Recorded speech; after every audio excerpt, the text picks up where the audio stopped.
like just for Johnny or Terry to come in just on the verification point around skills and what's the best way for employers to go about that. Well, I'll give you my view as a training provider, Yeah. right?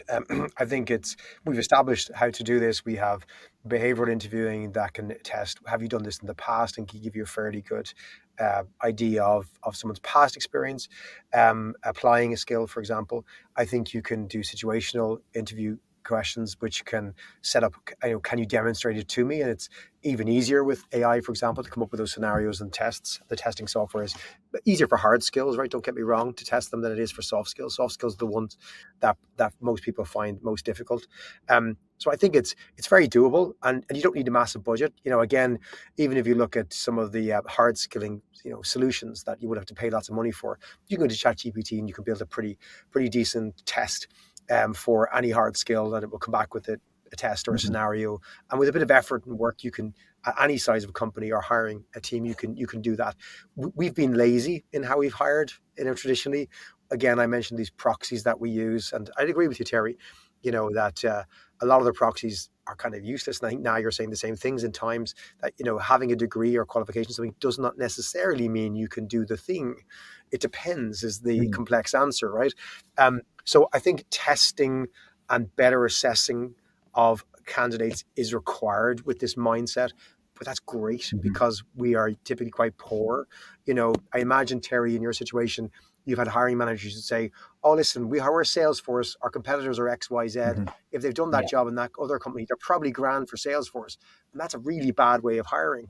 Whereas they should really be breaking it down to what are the skills we need in this job. Can we come up with an assessment methodology around that? Can we test to a rubric that we all assess in the same way, and can we validate what the bar needs to be, and then we can make good hiring decisions based on that? Like, it's kind of going back to stuff we arguably should have always been doing.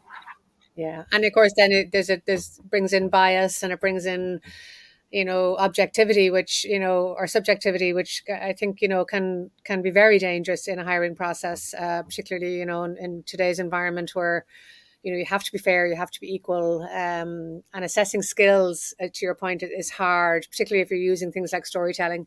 But I do think there are some things you can do. One of the things that I've used in the past is videos. So asking candidates to submit a video, particularly if you're looking for demonstration skills or communication skills, asking somebody to do like a 3-minute video on something. And actually, that's very powerful in terms of seeing the person in action. And that's fairly straightforward. I think figuring out what skills are needed for a job also can be very tricky, which you've mentioned.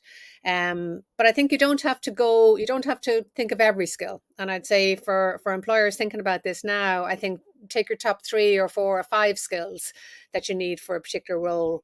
And one of which should be the ability to learn, so that there is that on the job element that every organization goes to. Even if you have a formal qualification and a degree in something, you'll come into an organization, they'll use a different software, they'll use a different way of doing things, different project management approach. They'll do things differently, and the ability to transfer what you've learned in a university setting into the workplace requires more training and requires a skill to actually take that on. So I think, we're all kind of saying the same thing, but from an employer perspective, looking at this, no wonder they're saying, "Oh no, I'll just stick to the CV and just send it out in the usual way." It's probably the path of least resistance. But I do think it is worth it, to think about those skills for the future.